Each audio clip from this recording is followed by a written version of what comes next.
சர்க்கரை நோயாளிகளுக்கு வந்து சர்க்கரை சத்து மேகமாக ரத்தத்தில் சேரக்கூடாது, மெதுவாக கொடுக்கணும். சர்க்கரை சத்தும் வேணும், ஆனால் அது ரத்தத்தில் மெதுவாக உட்கிரகிக்கப்பட்டால்தான் அவர்களுக்கு அந்த இரத்த குழாய்களில் டேமேஜஸ் ஏற்படாது, ஸ்மால் வெசல் டேமேஜ்னு சொல்லுவாங்க.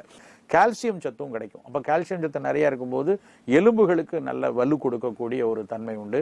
உடல் எடை இயல்பாக ரொம்ப கொழுப்பு ஏறாம உடல் எடை குழந்தை நல்ல ஊட்டமா வரணும்னு நினைச்சாலும் இந்த ராகி சேர்ந்த உணவை நம்ம கொடுக்கலாம். உளுந்தோட சேர்த்து தோசையா வார்த்து நம்ம சாப்பிடலாம். நம்ம டெய்லி பிரேக்ஃபாஸ்ட்க்கு நார்மல் இட்லி தோசை சாப்பிட்ற ரொட்டீனை ஸ்கிப் பண்ணிட்டு இந்த ராகி தோசை ரெசிபியை ட்ரை பண்ணி பாருங்க.